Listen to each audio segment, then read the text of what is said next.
বন্ধুরা, tasty dishes by Ruma চ্যানেলে আপনাদের সকলকে স্বাগত জানাই। আজকে আমি ছোলার ডালের একটি রেসিপি শেয়ার করছি। সম্পূর্ণ নিরামিষভাবে করা এই ছোলার ডাল কিন্তু রুটি, পরোটা, ভাত সব কিছুর সঙ্গেই ভালো লাগে।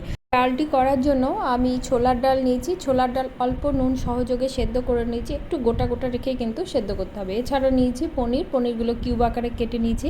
সম্বারার জন্য নিয়েছি জিরে, গোটা গরম মশলা, তেজপাতা, শুকনো লঙ্কা। এছাড়া নিয়েছি একটি টমেটো আর নিয়েছি 1 চামচের মতো আদা বাটা। এবার একটি মশলা করে নেব।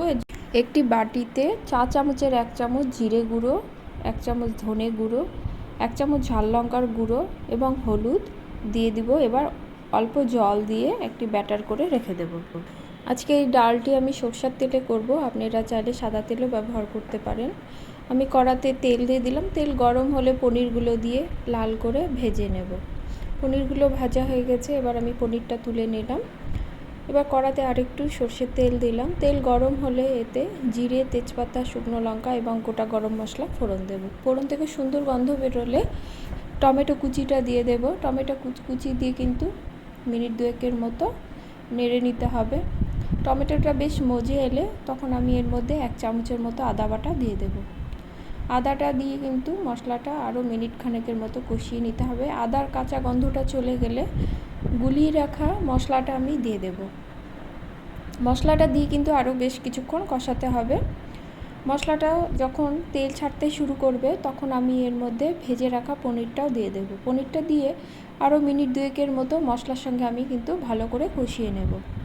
মশলাটা কষানোর সময় আমি কিন্তু বারবার অল্প অল্প করে জল দিয়ে মশলাটা কষিয়েছি, এতে মশলা কষানোটা ভালো হয়।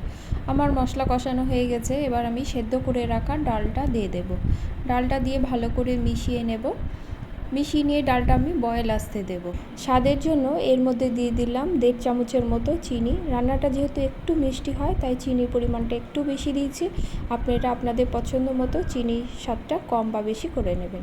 ঝালের জন্য দিলাম 2 কাঁচা লঙ্কা। গ্যাসের ফ্লেমটা মিডিয়াম করে দিয়ে ডালটা আমি বয়েল আসতে দেব। মিনিট 5 বয়েল আসলে কিন্তু ডালটা বেশ ঘন হয়ে আসবে। দেখুন 5 মিনিটের মতো হয়ে গেছে, আমার ডালটা কিন্তু বেশ ঘন হয়ে গেছে। এবার আমি এর মধ্যে দিয়ে দিলাম 1/2 চামচের মতো গরম মশলার গুঁড়ো এবং 1 চামচের মতো ঘি। সব উপকরণ ভালো করে মিশিয়ে গ্যাসের ফ্লেমটা লোতে রেখে আরও মিনিট খানেকের মতো রান্না করে নেব। এই ডালটা একটু পাতলা নামাবো, কারণ ঠান্ডা হলে কিন্তু ছোলার ডাল বেশ ঘন হয়ে যায়।